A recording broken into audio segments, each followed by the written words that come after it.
মায়ের বাড়ি থেকে বাঁধাকপি দিয়েছিল, শুকনো বাঁধাকপি নিয়ে ওই বাঁধাকপিটা আজকে রান্না করছি। আর একদিন করেছিলাম, তো তোমাদেরকে দেখাচ্ছি। ফোড়ন দিয়ে দিলাম, তেলে নেড়ে নেবো,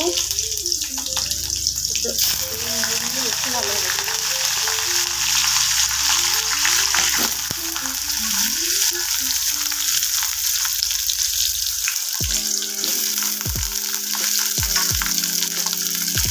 যাই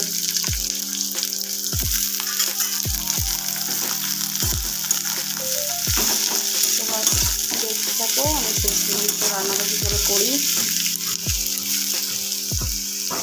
মশলা দেবো, মশলা হয়ে আছে। কপিটা নাড়ছি, নাড়তে নাড়তে নাড়তে নাড়তে গন্ধটা মরে যাবে, তখন ভালো লাগবে কপিটা দেখে। আর তোমাদেরকে বললাম মশলা করা আছে, এই রকম মশলা করা আছে। আলুটা দিব, ওই আলুটা মাংস হচ্ছে, মাংস ফেলে দেওয়া হবে।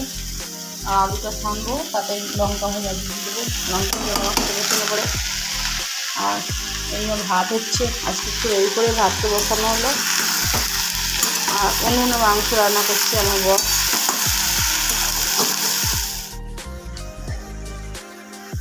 কপিটা হয়ে এসছে, কপিটা এখানে দিয়ে দিলাম অল্প একটু। এই কপিটাতে একটু ঘি দিলে খেতে বেশি টেস্টি হয়।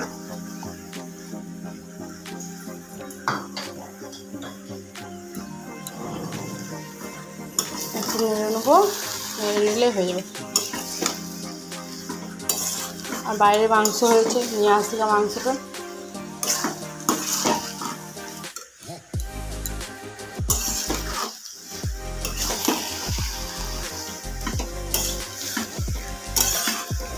আমি ভাবতাম যে এই কপিটা খেতে ভালো লাগে না, কিন্তু সেদিন এমনি করে রাঁধলাম, ভালো লাগলো খেতে। এবার আজকে দেখি কেমন লাগে।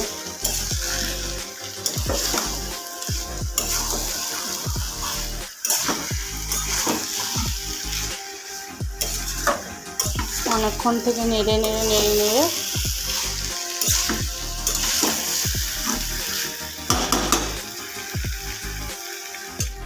তোমাদেরকে তো কপিটা দেখালাম, আলু সিদ্ধ হয়েছে। কপি দাদার জন্য আলাদা সরিয়ে রেখেছি, দাদা ঘি দেওয়া খায় না। আর এই চিকেন,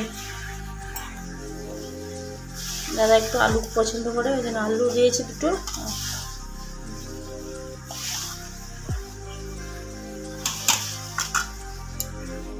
আসলাম, কাপড় চোপড় রাখছি, তুলে নিই।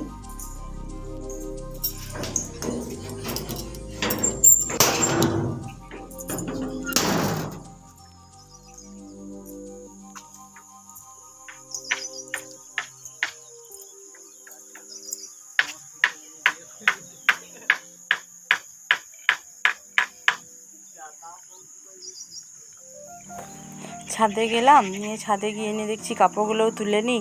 তারপরে দেখছি পাশের বাড়ির দাদাদের ছাদ ঢালাই করছে, ছাদ ঢালাই বাটা পিটছে। ওই দেখে কাপড় চোপড় তুলে নিয়ে নিচে চলে এলাম।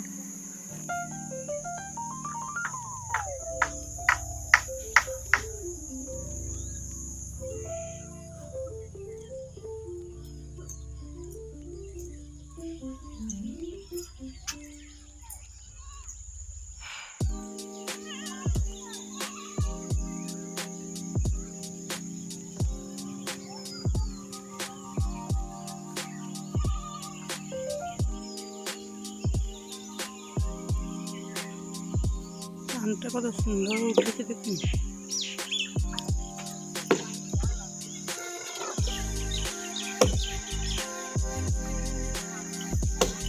আপনার বাসন দিচ্ছে।